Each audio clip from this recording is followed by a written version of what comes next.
Rất vui gặp lại toàn thể quý vị và các bạn ở một video mới. Kính thưa quý vị và các bạn, hiện tại thì Đức Phước Trần Channel đang có mặt ở tại thành phố biển Quy Nhơn của tỉnh Bình Định. Và đã có lần chia sẻ với toàn thể quý vị và các bạn rằng là Đức Phước Trần Channel rất là thích những thành phố biển mà có con đường ven biển. Thì Việt Nam chúng ta có những thành phố nổi tiếng và có con đường ven biển tuyệt đẹp. Ví dụ như là thành phố biển Vũng Tàu, thành phố biển Nha Trang, thành phố biển Quy Nhơn, cũng như là thành phố biển Hạ Long của tỉnh Quảng Ninh, vân vân. Đó là những thành phố biển mà có con đường ven biển tuyệt vời. Và hiện tại thì Đức Phước Trần Channel đang dạo trên con đường ven biển, và cạnh với con đường ven biển thì dĩ nhiên là để công nhận là con đường ven biển đẹp thì đây là một cái công viên dành cho tất cả những người dân địa phương cũng như du khách thập phương. Khi đến đây thì người ta dạo chơi, tham quan, hóng mát cũng như là tập thể dục vào mỗi buổi sáng và tối, cho nên đây là rất tuyệt vời. Thì đây là một cái công viên nằm giữa hai con đường lớn. Con đường bên tay trái màn hình đây, đây là con đường Quang Trung, tên của một vị vua, một vị áo vải cờ đào, một vị rất là nổi tiếng của Việt Nam chúng ta, đó là vua Quang Trung Nguyễn Huệ. Và bên tay phải màn hình đây, đây là tên của một con đường mà mang tên của một vị một nhà thơ rất là nổi tiếng trong phong trào thơ tình, thơ mới, đó là nhà thơ Xuân Diệu. Ông cũng xuất thân từ ở vùng đất Bình Định này, cho nên chính vì thế trên đây thì được đặt ở giữa hai con đường. Đó là một cái công viên như quý vị và các bạn đang nhìn thấy trong hình, rất là tuyệt vời. Và chúng ta nhìn ngắm lại với cái khuôn viên của cái công viên này, thì hiện tại chính quyền địa phương của tỉnh Bình Định cũng như thành phố Quy Nhơn đây, họ đã đầu tư trên 7.500 tỷ để làm con đường ven biển, trọn con đường ven biển này, bắt đầu từ ở khu vực của Rền Ráng và dài đến cuối ở khu vực của Hải Cảng, để chúng ta có thể rẽ phải và chúng ta qua khu Nhân Lý, Nhân Hội, vân vân. Cho nên là đây là một cái dự án rất tuyệt vời. Và Đức Phước Trần Channel cũng có dịp chia sẻ về rằng là chúng ta tự hào rằng đất nước Việt Nam chúng ta là có một con đường ven biển khá là dài, trải dài ba miền Bắc Trung Nam, từ ở Móng Cái của Quảng Ninh dài tới miền Trung, từ miền Trung vòng xuống Cà Mau và từ Cà Mau vòng tới Hà Tiên. Còn con đường dài khoảng 3.260 cây số đường ven biển. Cho nên là biển Việt Nam chúng ta thì quá tuyệt vời. Kính thưa quý vị, thì đây là chúng ta đã thấy quê hương của vị vua Quang Trung Nguyễn Huệ, quá nổi tiếng về nhân vật này rồi. Bên cạnh đó thì chúng ta còn thấy đây là một cái con đường mang tên của một nhà thơ, một nhà yêu nước, nhà cách mạng rất là nổi tiếng ở Việt Nam chúng ta, đó là nhà thơ Xuân Diệu. Có thể nói rằng là ông là người đã đi đầu trong phong trào thơ mới, thơ tình. Tức là trước đây thì chúng ta thấy rằng là những hình ảnh, những cái câu nói, những câu thơ mà liên quan tới tình cảm thì thường bị cấm đoán, bị ngại ngùng. Tuy nhiên là ông là một trong những nhà thơ đi đầu trong phong trào thơ mới này, thơ tình này. Ông rồi Lưu Trọng Lư, rồi Hàng Mặc Tử, vân vân.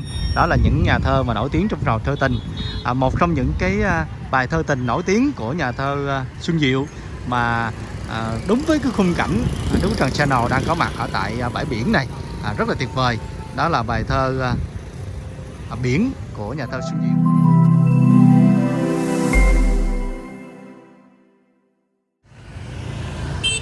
Với chủ trương của chính quyền địa phương thành phố Quy Nhơn cũng như là tỉnh Bình Định thì chúng ta thấy rằng là đường ven biển là phải có con đường có đèn điện thắp sáng như thế này, không có bán hàng rong, không có ăn xin, vân vân. Cho nên là có một cái khung cảnh biển rất là tuyệt vời, trong lành, thú vị.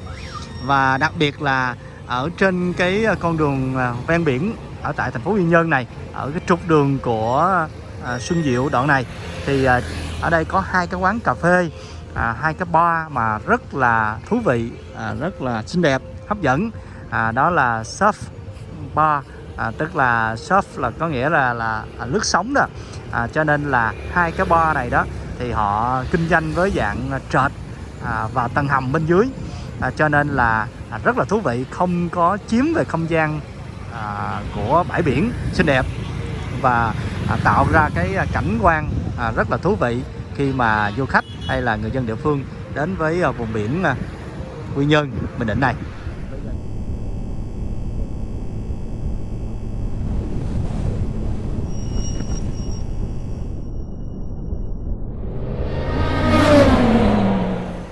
Và đây là quang cảnh của đường ven biển cũng như là cái shop spa rất là đẹp.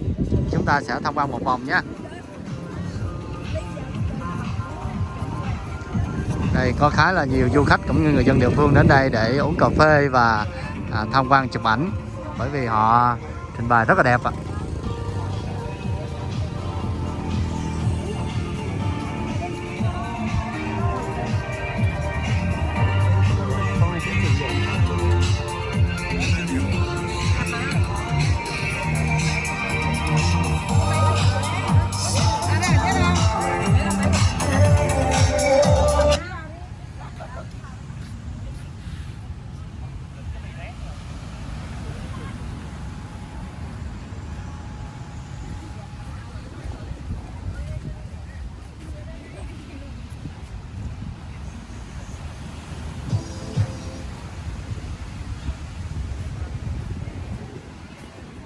Ở đây chúng ta thấy rằng là cái cách kinh doanh ở đây rất là tuyệt vời, bởi vì họ tận dụng cái bờ biển này với một bờ biển rất là trong lành, xinh đẹp, sạch sẽ như thế này, thì họ đã tận dụng cái mặt bằng ở đây dạng trệt ở dưới để họ kinh doanh, không lấn chiếm về cái diện tích, mất thẩm mỹ mỹ quan cho thành phố biển.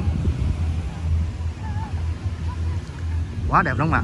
Đây chúng ta thấy là bãi biển của Quy Nhơn, Bình Định rất là tuyệt vời, không có bán hàng rong, không có ăn xin, và có đèn trực đêm rất là sáng như thế này, cũng như là có đội cứu hộ trực cho người dân ở khu vực này, giống như những cái thành phố biển khác, thành phố Nha Trang, thành phố Vũng Tàu vân.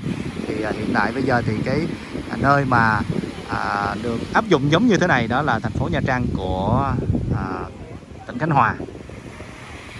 Ở xa xa ở khu vực Nhân Lý, Nhân Hội đấy, chúng ta thấy rằng là có anh cứu hộ, anh là cảnh báo với những người dân nếu mà đi ra xa.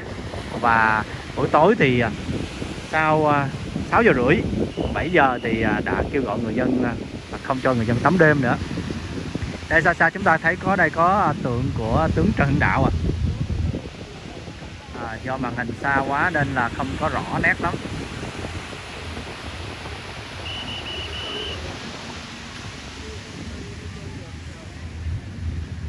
Ngược về đây thì đây là cái khu vực của Rền Ráng.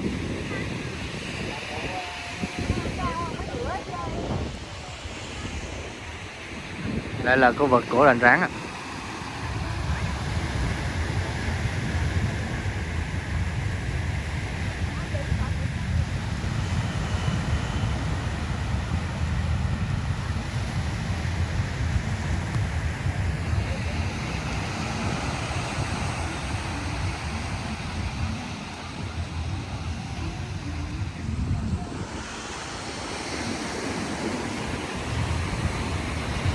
Quý vị các bạn thân mến, trở lại với nhà thơ Xuân Diệu, một nhà thơ nổi tiếng về thơ tình trong phong trào thơ mới, cùng với nhà thơ Lưu Trọng Lư hay là nhà thơ Hàng Mặc Tử, là một trong những nhà thơ đi đầu trong phong trào thơ mới, đó là thơ tình.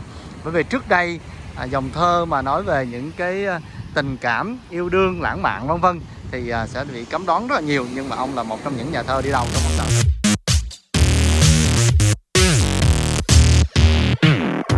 Chắc hẳn là quý vị cũng như Đức Phước Trần Channel cũng đã từng nghe những cái vần thơ mà nghe qua là chúng ta đã thấy quá quen thuộc về nhà thơ Xuân Diệu rồi. Với những vần thơ thí dụ như là yêu là chết trong lòng một ít, vì mấy khi yêu mà đã được yêu, cho rất nhiều xong chẳng nhận được bao nhiêu, người ta phụ hoặc thờ ơ chẳng biết, phút gần gũi cũng như giờ chia biệt, tưởng trăng tàn hoa tạ với hồn tiên, vì mấy khi yêu mà chắc được yêu, yêu là chết trong lòng một ít. Họ lạc lối giữa u sầu mù mịt, những người si theo dõi dấu chân yêu, và cảnh đời là sa mạc cô liêu, và tình ải là sợi dây vấn vít, yêu là chết trong lòng một ít. Đó là những vần thơ mà phải nói là khá quen thuộc với thuở học sinh. Và chính cái bài thơ này đã làm ý tưởng cũng như là nguồn cảm hứng cho những nhà nhạc sĩ đã phổ thành nhạc. Hôm nay phải nói rằng là có dịp trở lại với vùng đất Quy Nhơn, Bình Định và có dịp dạo bước trên con đường ven biển cũng như là bãi biển của thành phố Quy Nhơn, tỉnh Bình Định này, thì muốn gửi đến quý vị những cái hình ảnh về thành phố Quy Nhơn, tỉnh Bình Định và những hình ảnh của đường ven biển. Chúng ta thấy rất tuyệt vời. Hiện tại họ làm những cái view để cho du khách có thể check in sống ảo ở những cái khung như thế này.